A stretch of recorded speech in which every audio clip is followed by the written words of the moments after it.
أما بعد فأعوذ بالله من الشيطان الرجيم بسم الله الرحمن الرحيم ألف لام را كتاب أنزلناه إليك لتخرج الناس من الظلمات إلى النور وقال تعالى في آية أخرى ولقد أرسلنا موسى بآياتنا أن أخرج قومك من الظلمات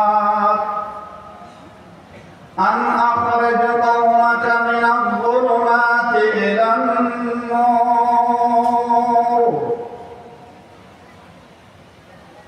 وقال تعالى في آية أخرى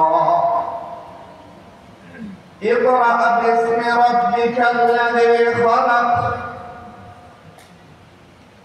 وقال الصادق المصدوق صلى الله عليه وسلم يحمل هذا العلم من كل خلق عدوله ينفون عنه تحريف الغالين وامتحان المبتلين وتأويل الجاهلين صدق الله مولانا العظيم وصدق رسوله النبي الكريم ونحن على ذلك من الشاهدين والشاكرين آمنت بالله رب العالمين صلى الله على سيدنا ومولانا محمد وعلى آله وأصحابه وبارك وسلم تنظيم المدارس القومية রূপগঞ্জের উদ্যোগে আয়োজিত অধ্যকার ইসলামী মহাসম্মেলনের জনাব সদর ইজলাস ওয়াজিবুল ইহতারাম জাতির রহবর হযরত উলামায়ে কেরাম মুরাব্বিয়ান আযম বিরাদরান ইসলাম যুব সমাজ সম্মানিত সুধী আমি ছোট্ট মানুষ আমার উপর বড়দের নির্দেশ হয়েছে এজন্য আমি আপনাদের সামনে উপস্থিত হয়েছি দুই একটি কথা আপনাদের সামনে রাখার নিয়তে দুই এক জায়গা থেকে কোরআনে কারীমের আয়াতের অংশ তিলাওয়াত করেছি সরকারে দো আলম আহমদে মুজতবা তাজদারে মদিনা মুহাম্মদুর রাসূলুল্লাহ সাল্লাল্লাহু আলাইহি ওয়াসাল্লামের আহাদিসে মুবারাকা হতে একটা হাদিস আপনাদের সামনে পাঠ করেছি যদি আল্লাহ তৌফিক দান করেন দুই একটি কথা আপনাদের সামনে রাখার চেষ্টা করব আমি ইচ্ছা করলেও হবে না তৌফিক দেনওয়ালার মালিককে আল্লাহ একটু আওয়াজ দিয়ে বলেন আল্লাহ আর একটু আওয়াজ দিয়ে বলেন আল্লাহ আমি আজ আলোচনার পূর্বে কোনো ভূমিকায় যাব না সরকারে দো আলম মুহাম্মদুর রাসূলুল্লাহ সাল্লাল্লাহু আলাইহি ওয়াসাল্লাম যে যুগে আগমন করেছেন ওই যুগ এবং তার পূর্ববর্তী যুগকে বলা হয় জাহিলিয়াতুল উলা প্রাচীন জাহিলিয়াত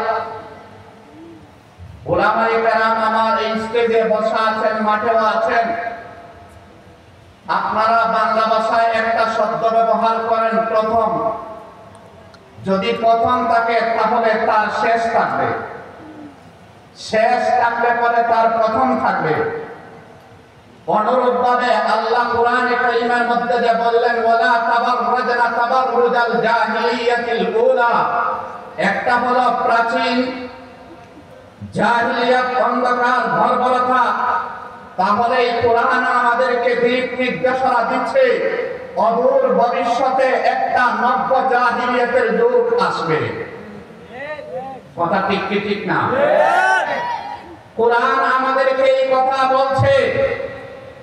রাসূল পূর্ব যুগে যেরকম ভাবে প্রাচীন জাহিলিয়াত, আল্লাহর রাসূল এই আয়াতের মধ্যে এই কথা বলছেন অদূর ভবিষ্যতের মধ্যে আমার উম্মার মধ্যে এমন একটা যুগ আসবে যে যুগ হবে নব্য জাহিলিয়াত। প্রাচীন জাহিলিয়াত থেকে, প্রাচীন জাহিলিয়াতের অন্ধকার এবং বর্বরতার থেকে মানুষকে যেভাবে কোরআন মুক্তি দিয়েছে, বর্তমান নব্য জাহিলিয়াতের যুগের মধ্যে যদি মানুষের নিরাপত্তা দিতে চাও, মানুষের ইজ্জত দিতে চাও, জানের নিরাপত্তা দিতে চাও, মানব নিরাপত্তা দিতে চাও, রাষ্ট্রীয় এবং সমাজের মধ্যে শান্তি প্রতিষ্ঠা করতে চাও, প্রাচীন জাহিলিয়াত যেভাবে কোরআন আপনার জাহিলিয়াত থেকে মুক্তি দিয়েছে, নব্য জাহিলিয়াতের মধ্যেও একমাত্র রাস্তা হলো কোরআন।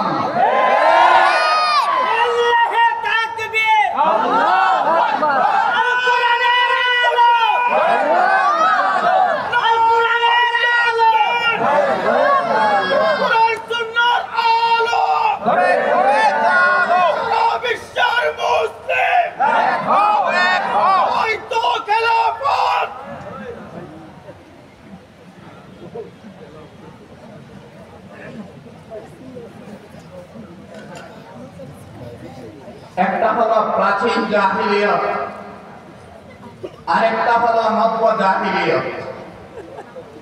ভালো করে বোঝার চেষ্টা করবেন, ভালো করে বুঝবেন। একটা হলো নব্য জাহিলিয়াত, উলামায়ে কেরাম চিহ্নিত করেছেন আজকের বিশ্বায়ন, আজকের এই আধুনিক যুগটাই হলো নব্য জাহিলিয়াত। আমি আপনাদের কাছে প্রশ্ন রাখতে চাই, প্রাচীন জাহিলিয়াতের মধ্যে শিরিক ছিল, বর্তমান সময়ে শিরিক আছে কি আছে না? এই কয়েকদিন আগে আপনারা দেখেছেন আল্লাহর রাসূল এসে শিরিককে মূলোৎপাটন করেছিলেন। আজকে বাংলাদেশের মধ্যে অন্য একটা সংখ্যালঘু সম্প্রদায় তারা তাদের ধর্ম পালন করবে, বাংলাদেশ একটা সম্প্রীতির দেশ, তাদের ধর্ম পালন করা আমরা নিশ্চিত করে দিব। তার অর্থ এইখানে আমরা পৌত্তলিকতার মধ্যে ঢুকে যাব, আমরা পৌত্তলিকতা এবং শিরকের মধ্যে ঢুকে যাব, এইটা কিছুতেই হতে পারে না। প্রাচীন জাহিলিয়াতের মধ্যে শিরক ছিল, আজকে নব্য জাহিলিয়াতের যুগের মধ্যে মূর্তি পূজা, দুর্গা পূজার সময়ে দুর্গা মাতার সামনে দাঁড়িয়ে মুসলমানরা, দু একজন মুসলমান, কিছু মুসলমান দু একটা ভোট আদায় করার জন্য দুর্গা পূজার সময়ে এই ভাস্কর্য মূর্তির সামনে দাঁড়িয়ে যে কথাগুলো বলেছে, এটাই হলো নব্য জাহিলিয়াতের শিরক।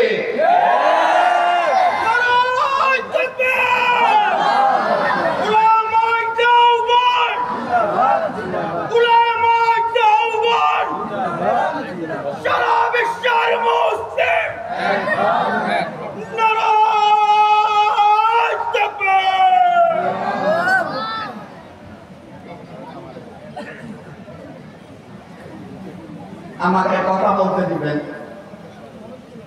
আমি আপনাদেরকে শুধু এতটুকু বুঝাইতে চাচ্ছি।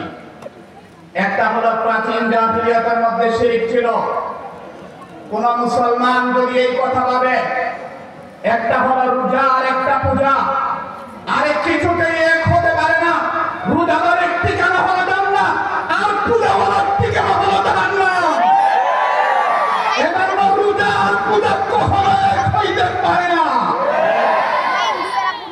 কোথায় থেকে কোথায় আমরা কোরআন কারীমের মধ্যে বলেন, ও মুসলমান তুমি কার পক্ষে স্লোগান দিবা, তুমি কারকে আইডল হিসাবে মানবা, তুমি কাকে নেতা বানাইবা, তুমি কাকে ফলো করে চলবা, তুমি কার আদর্শ গ্রহণ করবা। আল্লাহ কোরআন কারীমের সূরা কাহফের মধ্যে বলেন, ওয়ালা তুতি মান আফসালনা কলবাকুম যিকরিনা ওয়াত্তাবা হাওয়াহু ওয়া কানা আমরুহু ফুরতা। যারা আহলে যাকির, যারা আল্লাহকে মেনে চলে, যারা আল্লাহর আনুগত্য করে, তাদেরকে তুমি নেতা মানো, তাদের পক্ষে তুমি স্লোগান দাও, তার পকর্মী কিন্তু যারা পূজাকে পূজার সমকক্ষ মানবে মুসলমানের নেতা কখনো সে হইতে পারে না। আমি আপনাদেরকে দুইটা বিষয় বোঝানোর চেষ্টা করব। একটা হলো প্রাচীন জাহিলিয়াত, আরেকটা হলো নব্য জাহিলিয়াত। ওলামায়ে কেরাম লিখেছেন নব্য জাহিলিয়াতে যুগ শুরু হয়েছে কোরআনের ভাষায় প্রথমটাকে বলা হয় আল জাহিলিয়াতুল উলা, আর নব্য জাহিলিয়াতকে বলা হয় আল জাহিলিয়াতুল উখরা। আল জাহিলিয়াতুল উখরা, ও ভাই আমরা বাংলা ভাষার মানুষ সহজেই বুঝি, প্রথম থাকলে শেষ আছে, শেষ থাকলে প্রথম আছে। আল্লাহ কোরআনে কারীমের মধ্যে বলেন প্রাচীন জাহিলিয়াত, প্রথম জাহিলিয়াত, প্রথম অন্ধকার। এইরকম ভাবে নতুন আরেকটা যুগ আসবে, যে যুগটার নাম হবে নব্য জাহিলিয়াত। আমি আপনাদেরকে এই কথাটা বুঝাইতে যাব যে কি জিনিস আল্লাহ এই আয়াতগুলো দুই শব্দে আমাদেরকে বুঝিয়েছেন। এর আগে আমি একটা উদাহরণ দেই, উদাহরণের দ্বারা সাধারণ জনগণকে বিশালতা বোঝানো সহজ হয়। এজন্য আমি আপনাদেরকে একটা উদাহরণ দেই। দেখেন, একটা হলো অন্ধকার, আরেকটা হলো আলো। ভালো করে বুঝেন, একটা হলো অন্ধকার, আরেকটা হলো আলো। কিছু অন্ধকার আলো এটা ইন্দ্রিয় দ্রব্য, আমরা আমাদের কিতাবের ভাষায় বলি মাহসুসি, যেটাকে আমরা পঞ্চ ইন্দ্রিয় দিয়ে আল্লাহ আমাদেরকে দিয়েছেন, সেই পঞ্চ ইন্দ্রিয়ের দ্বারা আমরা উপলব্ধি করতে পারি। এইটা হলো আলো, এইটা হলো অন্ধকার। সূর্য যখন উদিত হয়, সূর্যের আলোর দ্বারা সারা পৃথিবী আলোকিত হয়ে যায়, সারা পৃথিবী আলোকিত হয়ে যায়। কিন্তু সূর্য যখন অস্তমিত হয়ে যায় তখন অন্ধকার এসে যায়। এই যে লাইটগুলা যদি না থাকতো তাহলে এই জায়গা অন্ধকার থাকতো। একটা হলো আলো, আরেকটা হলো অন্ধকার। এই আলো আর অন্ধকার, একটা হলো প্রকাশ্য আলো আর অন্ধকার। প্রকাশ্য আর আলো অন্ধকার বোঝার জন্য অনেক দূরে যেতে হয় না। আল্লাহ মানুষকে একটা চক্ষু দিয়েছেন, আল্লাহ মানুষকে দৃষ্টি শক্তি দিয়েছেন, আল্লাহ মানুষকে দৃষ্টি শক্তি দিয়েছেন। সেই দৃষ্টি শক্তির দ্বারা আমরা ইন্দ্রিয় যোগ্য অন্ধকার এবং ইন্দ্রিয় যোগ্য আলো বুঝতে পারি কি পারি না? একটু আওয়াজ দিয়ে বলেন, পারি কি পারি না? কিন্তু আরেকটা অন্ধকার আছে, যে অন্ধকার চক্ষু দিয়ে বোঝা যায় না, যে অন্ধকার ব্রেন দিয়েও কখনো বোঝা যায় না। এজন্য আল্লাহ সেই অন্ধকার আলো, সেই অন্ধকার আর আলো বোঝার জন্য কোরআনে কারীম নাযিল করেছেন। আল্লাহ কোরআনে কারীম বলেন কিতাবুন আনজালনাহু ইলাইক, ও নবী আমি কোরআন আপনার প্রতি অবতীর্ণ করেছি লিতুখরিজান নাস মিনাজ যুলুমাতি ইলান নূর, মানুষকে অন্ধকার থেকে আলোর দিকে বের করার জন্য, অন্ধকার থেকে আলোর দিকে বের করে আনবেন। কুফর একটা অন্ধকার, শিরক একটা অন্ধকার, মূর্তি পূজা একটা অন্ধকার, মূর্তি পূজা একটা অন্ধকার। দুর্গা মাতার সামনে গিয়া এইভাবে হাত উত্তোলন করে দেশবাসীর জন্য কল্যাণ কামনা করা একটা অন্ধকার। দুর্গা পূজায় মূর্তির সামনে দাঁড়ানো থেকে বিরত থাকার নাম হলো আলো। কথা ঠিক কি ঠিক না? আরো আমি একটা সহজ উদাহরণ দেই। ও মুসলমান ভাইরা, আমরা আপনাদের শত্রু না, আমরা আপনাদের বন্ধু। আমরা আপনাদের ঈমান হেফাজত করতে চাই। আমরা আমাদের সিলেবাস, আমাদের কওমি মাদ্রাসার সিলেবাস নিয়ে তুমি কথা বলো। আরে আমার মতো আলিম লাগবে না, আমার সাথীরা লাগবে না, আমার পূর্বপুরুষ, আমাদের উস্তাদরা লাগবে না। আমরা আমাদের চলমান ছাত্র দিব। তোমার মতো মুফাসসির আমার ছাত্রের মোকাবেলা করা সম্ভব হবে না। আমি আপনাদেরকে এই কথাটা ভালোভাবে বলবো। উদাহরণ দেই। আজকে আলিমরা ওলামায়ে কেরাম, কওমি মাদ্রাসার ওলামায়ে কেরামকে কন্ট্রোল করতে আসবেন না। কওমি মাদ্রাসার ওলামায়ে কেরামের কণ্ঠ ইংরেজরাও পারে না। কথা ঠিক কি ঠিক না? আজকে বলো, কওমি মাদ্রাসার ওলামায়ে কেরাম তারা তাদের সিলেবাসের কারণে এবং তাদের শিক্ষকদের কারণে চার দেয়ালের ভিতরে থাকতে চায়। আমি তাকে সুস্পষ্ট ভাষায় এই কথা বলতে চাই, ইংরেজদেরকে ভারতবর্ষ থেকে বিতাড়িত করার জন্য আলী আমদাদুল্লাহ মুহাজিরে মক্কিকে রাষ্ট্রপ্রধান বানিয়ে প্রধান বিচারপতি সভাপতি আল্লামা রশিদ আহমদ গঙ্গুহিকে করে প্রধান সেনাপ্রধান কাসিমুল আলম ওয়াল খায়রাত কাসিম নানতবিকে প্রধান সেনাপ্রধান বানিয়ে তানাবান সরকার করেছিল কওমি আলিম।